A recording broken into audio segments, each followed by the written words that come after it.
El Jardín de los Senderos que se bifurcan fue presentado al Premio Nacional de Literatura. Se premió a otra obra de escaso mérito olvidada como su autor. La indignación argentina fue general frente al atropello. Sur. Bueno, la indignación argentina no, la indignación de mis amigos. De muchos amigos, que eran casi todos. Bueno. Y entonces le hicieron a usted un homenaje en la revista Sur. Con un número especial de Desagravio. Sí, un Desagravio, sí. Y en ella colaboraron... No, colaboró, por ejemplo, un amigo mío, un gran escritor, Eduardo Mallea, colaboró.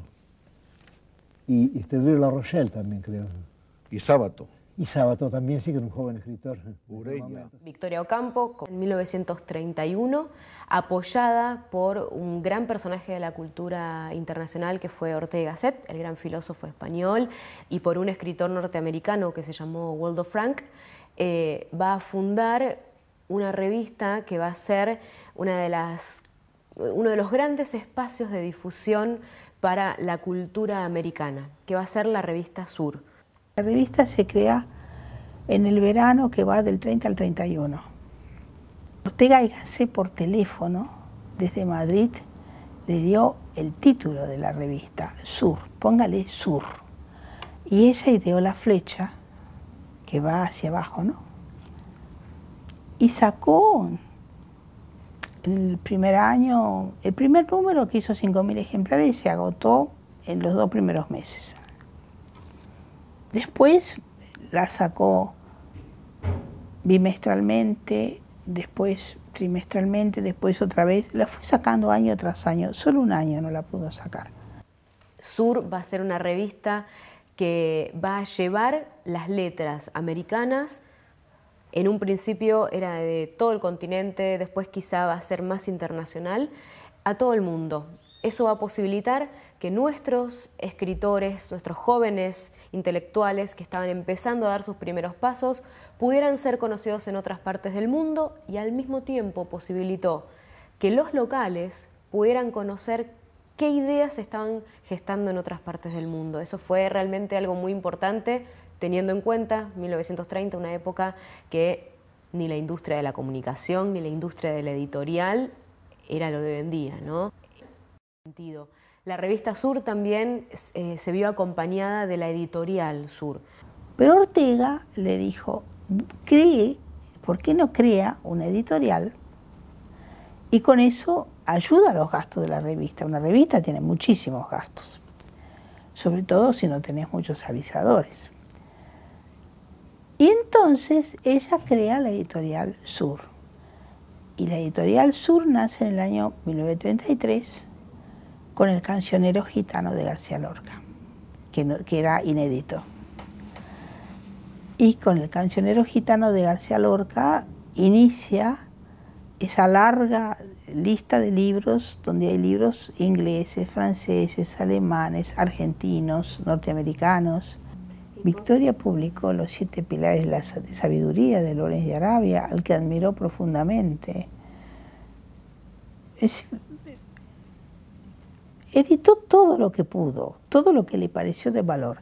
Es más, Mujica Lainez, en el 45, después de la guerra, en París, vio la representación de Calígula, de Camus.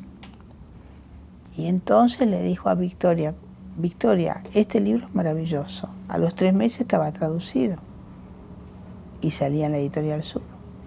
Todos estos son emprendimientos de Victoria, emprendimientos que ella va a financiar, ella va a dedicar toda su fortuna de Ocampo a este proyecto. La revista Sur, por ejemplo, va a estar 40 años en la calle y es un producto cultural que no daba ganancias. Victoria pasó los últimos años de su vida sin un peso, realmente por haber dedicado todo a este proyecto. El padre, muy enfermo, era diabético, ya le habían cortado una pierna al padre. Le dijo, quebrarás, porque ella heredó la fortuna de su madrina, Francisca Ocampo de Ocampo, de sus tías y la parte que le correspondía de su padre. Era una mujer muy rica. El padre le dijo, quebrarás. En realidad acertó, pero acertó 50 años después, porque al final verdaderamente Victoria no tenía más dinero, al final de su vida. En la revista se publicó de todo. es que no solamente fue ella quien estaba liderando todo este movimiento, sino que hubo todo un grupo que se le llamó el Grupo Sur o el Grupo de Florida, porque las oficinas de la revista Sur estuvieron mucho tiempo sobre la calle Florida, que de alguna manera le dio una identidad a este movimiento. Estamos hablando de grandes intelectuales de la época, intelectuales de todo el mundo, intelectuales también representantes latinoamericanos y representantes de nuestro país, que hoy en día son nuestros grandes maestros de la cultura contemporánea. Estamos hablando, por ejemplo, Igor Stravinsky en música, estamos hablando de Albert Camus, estamos hablando de Graham Greene, de Simone de Beauvoir, estamos hablando de Gropius, Le Corbusier en arquitectura, hablamos de Virginia Woolf, hablamos de Paul Valéry, hablamos de personajes, por ejemplo, de la India, Rabindranath Tagore, Nehru, Krishnamurti, personajes latinoamericanos, Alfonso Reyes, Octavio Paz, Pablo Neruda, Gabriela Mistral. Y si nos remitimos a nuestra cultura en particular, los primeros pasos de nuestros grandes escritores han estado en la revista Sur. Estamos hablando de Jorge Luis Borges, Ernesto Sábato, Julio Cortázar, Adolfo Bioy Casares. La revista Sur tuvo una particularidad. Desde su nacimiento, Victoria quiso que sea una revista apolítica, o sea, que sea una revista en donde no aparezcan artículos panfletarios, digamos, que no sea un espacio de desarrollo de ideas políticas, ¿no? Es algo interesante, sobre todo relacionando la revista Sur o el Grupo Sur con lo que fue otro grupo importante de la época, que fue el Grupo de Boedo.